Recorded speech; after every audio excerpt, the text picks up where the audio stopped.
What's up, guys? This is Ibanez, and before we get into anything here, I just wanted to thank you guys again so much for all the support you've given me. I got 56 likes on my UU match, which is more than I've ever gotten on any video in 2 days, which is ridiculous.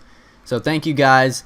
Also, thank you even more for 600 subs. I've come a long way, and it's awesome to see it finally pay off. Anyways, for those of you who haven't seen my Pokémon Pit beta upload, the link will be in the description. And those who are from PMP beta, welcome to my channel. And yeah, so today we have an Ubers match because I feel like added some variation to the tiers. We had an OU match, we had a UU match, now we've got an Ubers match. And this is a team my good friend, actually I think it actually is Steven is his name, which is funny because my name is Steven, but this is when my ROM was kind of getting whacked up. So, you know. So anyways, I'm going to lead off with my Skarmory, and I don't think I mentioned who I was battling, Monferno391. And also you can tell it's an older battle because there's nicknames. So yeah, Napoleon, showing Europeans how it's done. So we're going to set up our Stealth Rocks here. And I know that his Dialga really can't touch me because I'm especially defensive. But unfortunately for him, I actually get roared straight out into my Terrakion. Now, I looked at his team, and just looking at the team, it looked to me like he had an Arceus Ghost. So I figured I'm going to double switch into my Tyranitar, predicting him to have an Arceus Ghost and go out into that. Now, what a prediction. So, he's getting hit by the Sandstorm and stuff like that, and I'm healing up. So I'm winning this battle right now.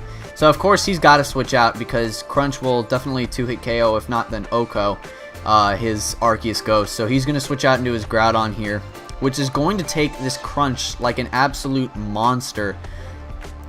And the only disadvantage of Sand and Ubers is the fact that Tyranitar is not as good of a weather starter as he is in lower tier because Groudon takes it on with ease. So I'm going to switch out into my Giratina here as he's going to set up a sub, which is okay because I know he really can't touch me. But seeing as how his Dialga had Stealth Rock, I'm thinking this might be a Swords Dance set of some sort. So I'm going to go for the HP Fire just to break a sub, and yep, he's going to set up the Swords Dance. But because I outspeed him and the Draco Meteor is kind of obvious and he really doesn't want to lose his Groudon, he's actually going to be forced to switch out here into his Dialga to take the said Draco Meteor, and that is exactly what I'm going to go for because that probably would have taken out his Groudon at that point. And this thing looks to have some special defense EV, so I'll keep that in mind for later. But this is a bad matchup for me because I can't Oko and he can probably outspeed and take me out. So I'm going to switch out into my Napoleon again just to sponge those special attacks, you know, no big deal whatsoever, and to get my sand back up. So he's going to go for the Draco Meteor here, and it's not going to do a huge amount because, again, I am specially defensive, and Tyranitar just loves sponging those special hits. So once again, we get the Leftovers recovery and rinse and repeat. So yeah, this time I'm going to predict him to switch out into his Groudon, and I'm just going to fire off a Fire Blast because I know it'll be Sun boosted, and it'll hit on Groudon's spongier special side, squishier. And yeah, that does quite a lot. Now, unfortunately for him, I get the 10% chance of burn. But I don't know if this is really a spoiler, but there's going to be a little bit of hacks in this battle. It will go back and forth, though. So it was a fair match. So now he's going to be forced to switch out into his Reshiram because, you know, he doesn't want to lose his Groudon. Although he probably could have taken me out from that point, but I'm just going to switch out into my Giratina, and this is once again a bad matchup for me because I know that he can probably outspeed me. So now I'm going to be forced to switch out into my Napoleon again, and this is where things get a little bit sketchy because my health is running low and there's a Reshiram on the field.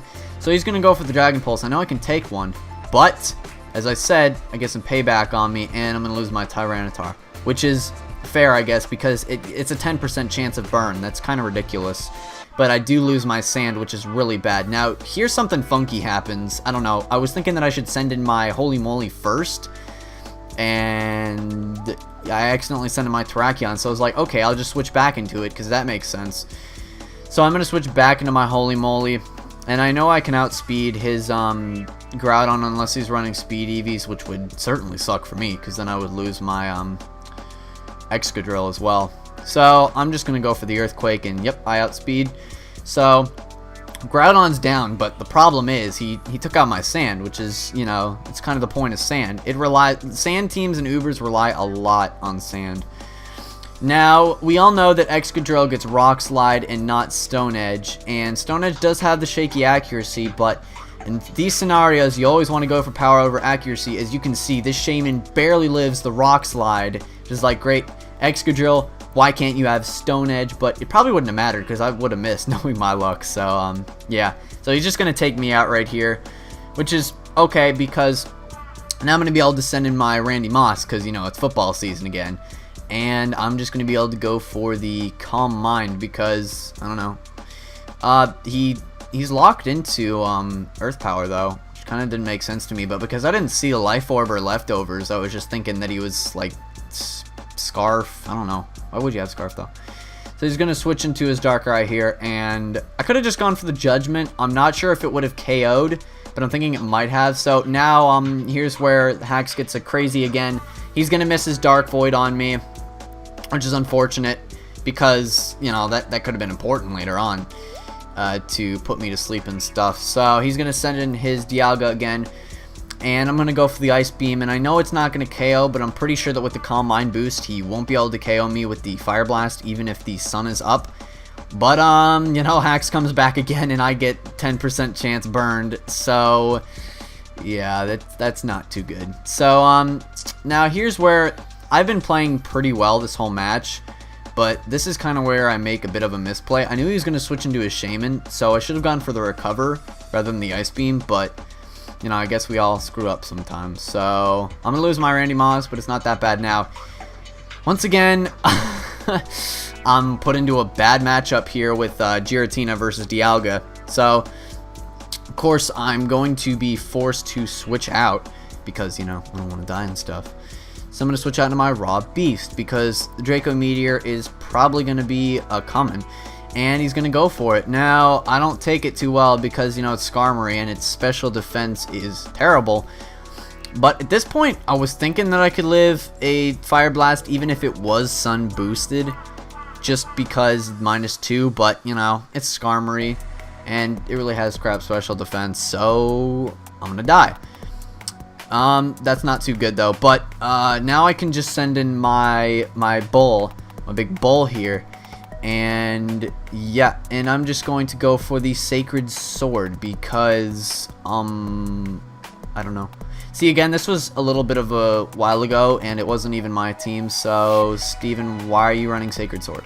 So, and not like Earthquake or something. So now I'm going to switch out into my Overlord, and does everything have Substitute? Like, really? I don't know. It's kind of screwing with me right now, though. But I'm just going to go for the Shadow Sneak just to break its sub because I really don't want this thing setting up on me. That could be bad.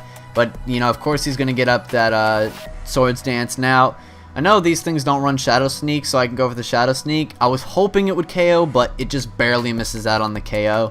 And see, that's what happens when you run 248 attack EVs and not 252. So I'm gonna die here, but it's not that bad because I know that I have my Terrakion to take him on. So I'm gonna send in the Bolt. Now I'm put into this situation, PO battle. So I'm gonna be put into this situation where I have to hit 2 Stone Edges in a row. No, shocking, right? And that's really never been that good for me. But I know that if I can just hit this last Stone Edge, I can win the game. So it's 80% accurate, so yeah, let's go for it. And I miss. But, I mean, you know, the hacks kind of went back and forth. I felt that my hacks on him was bigger for the most part, because that Dark Void miss really was big. The burn on Arceus Grass really wasn't that big, though, so I think it's fair that I did end up losing that match due to a Stone Edge miss. But, very good match, Monferno391. I'll leave his channel link in the description. So, yeah, there's lots of links for you guys. Oh, wait, one more link. I made a Facebook a little while ago, and I'm going to start posting some updates on when I'll be making new videos. So, if you want to go over to my Facebook and like, if that's what you do, because, you know, we like Facebook pages. you can go over there and you can like the page. And that will be a wrap. So, again, thanks for 600 subs, and I'll see you guys next time.